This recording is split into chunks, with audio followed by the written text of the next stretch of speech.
Hi everyone! I'm really enjoying this book and I hope you are too. It's time for the next chapter. This one's titled The Vow. Nobody wanted to sleep that night. They sat over the fire, cooking the fish until it spat and sizzled.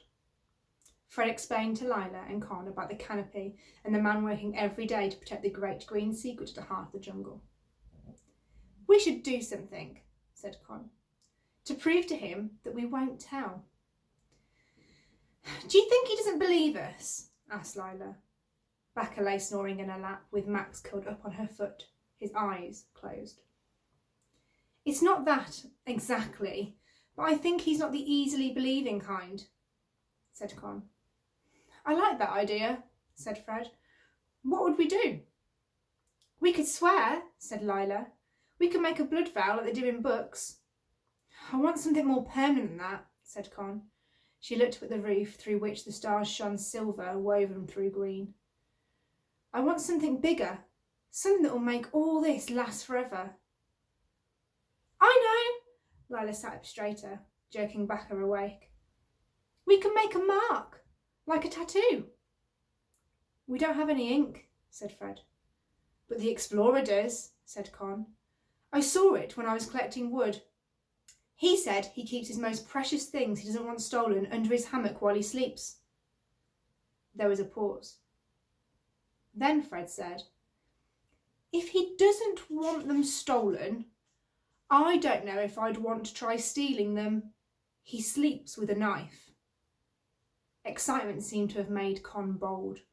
I'll do it. Even Becca looked surprised. Con, said Lila, are you crazy?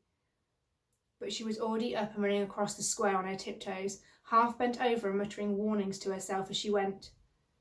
Fred and Lila exchanged startled glances. Con returned 5 minutes later, bearing the ink aloft. I did it, she said. You stole it? Asked Lila, her voice full of admiration. Yes, said Con, flushed with victory in the light of the fire. Then, Sort of, said Fred. He was sort of awake. He sort of said we could borrow it. He said it's precious, and if we spill it, he'll put snakes in my hair. But I would have stolen it if I'd had to. Fred grinned. What shall we tattoo then? Ree could write, I swear, said Lila. Too complicated. It would give us too many chances to go wrong, said Con. Or an X, said Fred. Like the one on the map? Oh, I like that, said Lila. Con nodded. She sharpened the tip of the penknife with a flint, and Lila burnt the tip in the flames of the fire to sterilise it. Who wants to go first? Lila asked. There was a silence sharpened by the knife in Lila's hand. I'll do it, said Fred. He tried to let his hand shake. It was harder than he'd expected to cut his own skin. He dug down, wincing sharply, and cut a thin line to the base of his thumb where it met his palm. Does it hurt? Con asked anxiously. A bit, said Fred, his voice coming out tight, but not compared to everything else. He added a second line and dabbed away the blood. How didn't they put in the ink? I think they just drip it on, said Lila. The ink stung, and Fred bit his teeth together, but Con and Lila were both tactfully looking away. There, he said. He held it up to the firelight. A small X marked in ink and blood. Lila went next. She winced when the ink was added, but said nothing. Con took longer over hers, making sure the lines of the X were perfectly straight. If it's going to be forever, she said, as she rubbed in the ink. I don't want it to be wonky. Max suddenly jerked upright. I want one, he said.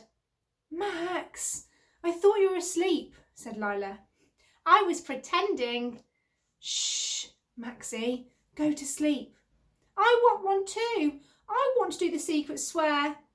No, said Lila, absolutely not.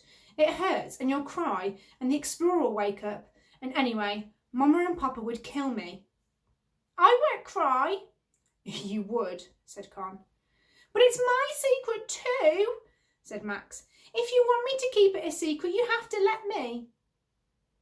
The others looked at each other. Lila sighed. Max did cry, but he tried very hard not to. Lila took the knife and Max screwed up his eyes and bit his lips together and drummed his feet on the ground, and though the tears trickled down his face as Lila added the ink to his hand, he didn't yell.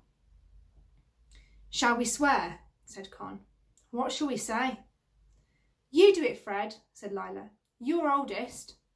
Fred grinned, half embarrassed. "We swear," he began. "Just a second." Con threw an armful of kindling on the fire and it roared upwards towards the sky. "Okay, go." "We swear to keep this place a secret," said Fred, "until it's safe to tell the world about it, or until we die, whichever comes first." "I swear," said Con solemnly. Then, though statistically we're more likely to die before we get a chance to tell anyone, you know. But she was smiling. "I swear," said Lila. "Always." "Swear," echoed Max. "It's my city." He looked proudly down at his ex. "Nobody gets to share it with us." Con looked at Lila and Lila looked at Fred. The three of them grinned at one another over Max's head. And that's the end of the chapter. See you soon.